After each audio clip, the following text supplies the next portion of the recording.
Movie शुरू होते ही हम सेतु नाम के बच्चे को देखते हैं। सेतु खुद अपने आप को भगवान का रूप समझता है और खुद के पास कई सारी शक्तियां हैं ये समझ बैठता है। और सेतु अब ये सीक्रेट जाकर अपना दोस्त को बताता है। क्या सच में सेतु भगवान का रूप है या नहीं, हमें मूवी एंडिंग में पता चलेगा। मीरा सेतु की पड़ोसी है और वो अब डिग्री फाइनल ईयर की स्टूडेंट है। वो अपने क्लासमेट सरावन को प्यार करती है। इन दोनों के प्यार के बारे में उनके घरों में पता है।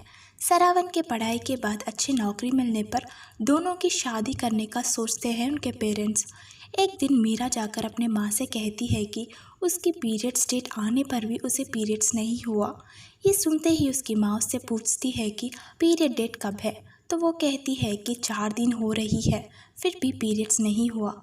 अब उसकी माँ उसे समझाती है कि ये सब कॉमन है, इतना टेंशन मत लो। 2 दिन बीत जाते हैं लेकिन मीरा को अभी तक पीरियड्स नहीं होता है, तो माँ को सरावन पर शक होता है और मीरा को लेकर अपने फैमिली डॉक्टर के पास चली जाती है। वो डॉक्टर टेस्ट करने के बाद बताता है कि मीरा प्रेग्नेंट है। ये बात सुनने के बाद मीरा की माँ रोना शुरू कर देती है, लेकिन मीरा तो खुद शॉक में होती है क्योंकि वो कभी भी सरावन के साथ फिजिकल नहीं हुई। ये बात वो माँ से भी बोल नहीं सकती, इसीलिए वो चुप रह जाती है। ये बात मीरा के पापा को भी पता चल जाता है, तो इसीलिए वो सरावन को अपने घर बुलाकर मीरा की प्रेगनेंसी के बारे में बताता है। इसे सुनकर सरावन भी शॉक होता है। बाद में वो जाकर मीरा से मिलता है और उससे कहता है कि तुम्हारे पापा ऐसे क्यों बात कर रहे हैं। ये सुनकर मीरा सरावन से डॉक्टर चेकअप के बारे में बोलती है। ये सुनकर सरावन मीरा से कहता है कि लेकिन हम फिजिकल से कभी मिले ही नहीं, तो ऐसा कैसे हो सकता है। ये सुनकर मीरा कहती है कि मुझे भी समझ नहीं आ रहा। ऐसा बोलकर वो रोने लगती है। अब सरावन मीरा को समझाता हुआ कहता है कि टेंशन मत लो, कल हम जाकर दूसरे डॉक्टर को मिलेंगे। अगले दिन मीरा के माता पिता सरावन के माँ बाप को बुलाकर सारी बात बताते हैं और कहते हैं कि ये बात बाहर फैलने से पहले ही इनकी शादी करा देते हैं। ये सुनकर सरावन के माँ बाप भी हाँ कर देते हैं। शाम में सरावन मीरा को लेकर डॉक्टर के पास जाता है।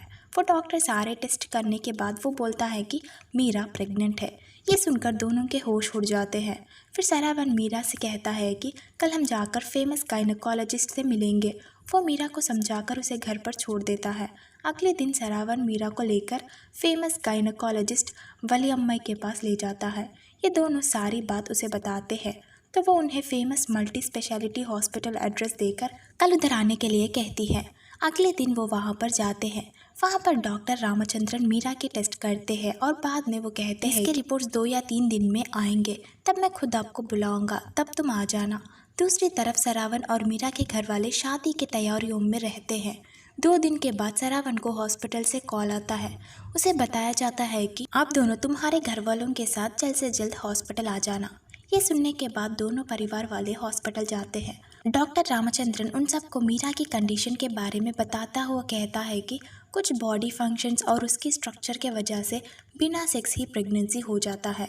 ऐसे केसेस बहुत रेयर होते हैं, इसी वजह से किसी को भी इसके बारे में पता नहीं होता। 1950 में इंग्लैंड की एक औरत के साथ भी ऐसा ही हुआ। ऐसे प्रेगनेंसी को वर्जिन बर्थ, पार्थिनोजेनेसिस या फिर बेबी विदाउट ए फादर कहते हैं। रामचंद्रन मीरा के बाप से कहता है कि तुम्हारे बेटी वर्जिन है और स्पेशल भी। ये सुनकर दोनों फैमिलीज खुश होते हैं और उन दोनों को गलत समझने के लिए माफ़ी मांगते हैं। दूसरी तरफ डॉक्टर्स मीडिया को मीरा के बारे में बताते हैं। अगले दिन मीडिया वाले मीरा के घर आ जाते हैं। सारे डॉक्टर्स और वैज्ञानिकों ये एक मेडिकल मिरेकल बताते हैं, तो दूसरी तरफ बाबा और पंडित लोग कहते हैं कि मीरा के पेट में भगवान का रूप जन्म लेने वाला है। ये सब सुनकर सेतु अपसेट हो जाता है। उसका फ्रेंड उससे कहता है कि जैसे भगवान श्री राम शिव जी होते हैं, वैसे ही मीरा के पेट में भी भगवान का रूप है। दूसरी तरफ इन सब चीज़ों को देखकर दोनों परिवार वाले शादी पोस्टपोन करने का सोचते हैं, लेकिन तब सरावन उनसे कहता है कि जिस दिन मीरा प्रेग्नेंट हुई तभी मैं उस बच्चे का बाप बन गया, प्लीज़ शादी पोस्टपोन मत करो। ये सुनने के बाद उनके फैमिलीज वाले भी मान जाते हैं और उनकी शादी करते हैं। डिलीवरी के बाद मीरा को एक लड़की पैदा होती है। वो लोग उसके नाम दर्शनी लगाते हैं। ये बात मीडिया वालों को पता चलने के बाद फिर से इसके बारे में टॉपिक रेज होती है। कुछ पंडित और बाबा लोग कहते हैं कि दर्शनी देवी माँ की रूप है। सेतु दर्शनी को देखने के बाद खुश होता है। जैसे भगवान श्री राम के लिए सीता माँ पैदा हुई, वैसे ही उसके लिए दर्शनी पैदा हुई, वो ऐसा सोचता है। दूसरी तरफ सब लोग मीरा के घर आकर दर्शनी को दिखाने के लिए कहते हैं, इसीलिए सरावन और मीरा दर्शनी को दूर ले जाकर उसकी देखभाल करते हैं। 3 साल बाद एक पंडित सरावन के पापा को कॉल करते हैं और कहते हैं कि दर्शनी की कुंडली लेकर उनके पास आए। ये लोग रेगुलरली वही पंडित के पास जाते हैं। आज अचानक उनकी कॉल आने पर वो घबरा कर दोनों फैमिलीज दर्शनी की कुंडली लेकर वहाँ पर जाते हैं। वहाँ पर पंडित इनसे कहता है कि दर्शनी देवी माँ की रूप है, तो इसीलिए उसे यहीं पर छोड़ दो। लेकिन मीरा इस बात से सहमत नहीं होती, इसीलिए पंडित दर्शनी को अपने पास बुलाता है और उनको जाने के लिए कहता है। सरावन उन पंडित पर गुस्सा करने लगता है। तब मीरा के पापा आगे आकर सरावन से कहते हैं कि वो बात नहीं मानेंगे, लीगल से प्रोसीड होना ही बेस्ट है। अब वो सब जाकर लॉयर से मिलते हैं और सब कुछ बताते हैं। ये सुनकर लॉयर कहता है कि मैं मेरी तरफ से पूरा कोशिश करूँगा और तुम्हें इंसाफ दिलाऊंगा। जितना जल्दी हो सकता है उतना जल्दी कोर्ट की हियरिंग दिलाऊंगा। दूसरी तरफ दर्शनी अपने माँ बाप को याद करते हुए रोने लगती है। अगले दिन सरावन और मीरा डॉक्टर रामचंद्रन से मिलते हैं और पूरी बात बताते हैं। ये सुनकर डॉक्टर उनसे कहता है कि मैं जितना हेल्प आपको कर सकता हूँ उतना करूँगा। दर्शनी की सेहत भी अब कुछ ठीक नहीं होता, तो इसीलिए वो वहाँ से भागने की कोशिश करती है, लेकिन वो पंडित उसे पकड़कर एक रूम में बंद करते हैं।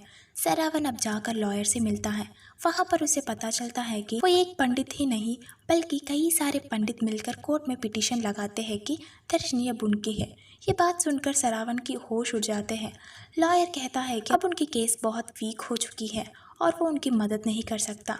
सरावन को समझ नहीं आता कि वो क्या करे, इसीलिए वो चुपचाप वहाँ से आ जाता है। दूसरी तरफ दर्शनी वहाँ से भागने की कोशिश करती है और ऊपर से गिर जाती है।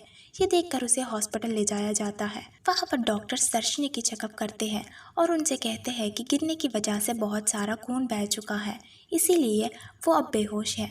अब ये बात पंडित लोग सीक्रेट ही रखते हैं। अगले दिन भी दर्शनी होश में ना आने पर वो इस बात मीरा और सरावन से बोल देते हैं। अब सारे लोग हॉस्पिटल आ जाते हैं। वहाँ पर डॉक्टर उन्हें बताता है कि अब दर्शनी की ऑपरेशन करनी होगी। हम सब लोग ब्लड के लिए वेट कर रहे हैं। सरावन का भी सेम ब्लड ग्रुप होती है, इस वजह से वो अपनी ब्लड देता है, लेकिन और भी ब्लड की आवश्यकता होने पर कुछ और लोगों की ब्लड भी लेते हैं। अगले दिन दर्शनी की ऑपरेशन स्टार्ट होता है और कोर्ट पिटीशन की हियरिंग भी होती है, इसीलिए सरावन और मीरा के पापा दोनों वहाँ पर जाते हैं।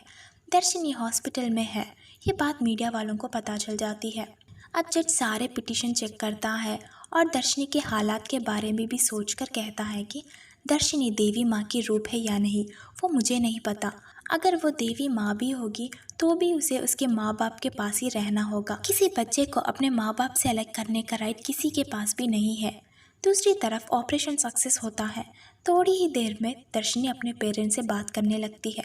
दूसरी तरफ सेतु भी रियलाइज होता है कि वो कोई भगवान का रूप नहीं बल्कि नॉर्मल इंसान है। इस तरह इस मूवी का द एंड होता है।